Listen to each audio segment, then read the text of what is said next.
বকলিয়াঘাটত overdose লৈ drugs আসক্ত যুৱকৰ মৃত্যু।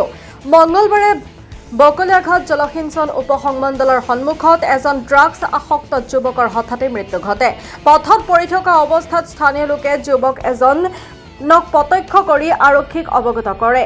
মৃত যুৱকজনে ড্ৰাগছৰ অভাৰডোজ লৈ মৃত্যুমুখত পৰা বুলি গাঁওবাসীয়ে সন্দেহ ব্যক্ত কৰিছে। আৰক্ষীয়ে মৃতদেহ উদ্ধাৰ কৰি মৰণোত্তৰ পৰীক্ষাৰ বাবে ডিফুলৈ প্ৰেৰণ কৰে। নিহত যুৱকজন বকলিয়াঘাট চৌহান বস্তিৰ কৃষ্ণা চৌহান বুলি চিনাক্ত কৰা হৈছে। নিহত যুৱকজন কিছুদিনৰ আগতে বকলিয়াঘাটস্থিত ৰিহাব চেণ্টাৰত কেইবাদিনো ধৰি সোমাই আছিল। News x report Diphu live.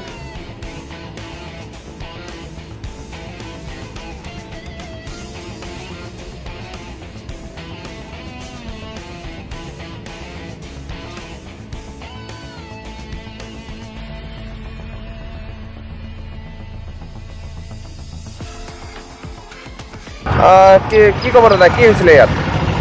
আজি এই বকলিয়াঘাট ইৰিগেশ্যন সাব ডিভিজন এই ৰাস্তাত আমাৰ চৌহান বস্তি গাঁৱৰে ল'ৰা এটা, তেওঁৰ নাম কৃষ্ণা চৌহান আৰু দেউতাৰ নাম জৱাহৰলাল চৌহান। আমি অলপ ইফালে পৰা আহোঁতে দেখিছোঁ যে তাত পৰি আছে। পৰাৰ পিছত আমাৰ লগে লগে অচি ছাৰ আহিছে। অচি ছাৰ অহাৰ লগে লগে মানুহটো এনেকুৱা হৈছে যে মোৰ হিচাপত এইটো ডেথ হোৱা নিচিনাই হৈছে। তেওঁক হস্পিটেলত লৈ গৈছে আৰু বেলেগ একো নাই।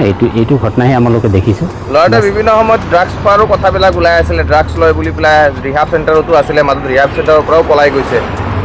হ'ব পাৰে সি ড্ৰাগছ আগত তেনেকৈ আমিও শুনিছোঁ, আমি দেখা নাই, কিন্তু ড্ৰাগছ সি খাব পাৰে। সেইটো আমিও কনফাৰ্ম হ'ব নোৱাৰোঁ যে ড্ৰাগছ খাইছিলে নে খোৱা নাছিলে। এতিয়া মেডিকেলতে কি ওলায়, কি বুলি সন্দেহ কৰিছে আপোনালোকে, কি হ'ব পাৰে? সেইটো ঠিক তেনেকাই আপোনালোকে কোৱা মতে ড্ৰাগছ বস্তু বা কিবা এটা নিচা পদাৰ্থ হয়, অভাৰড'জেই হ'ব। নিচা খোৱাটো এইটোৱেই হ'ব। ক'ত পাইছে বডিটো? এইটো আমাৰ বকলিয়াঘাট ইৰিগেশ্যন কলনী, যিটো আমাৰ টাউন কমিটি অফিচ ওচৰতে। কিমানমান বয়স হ'ব তাৰ?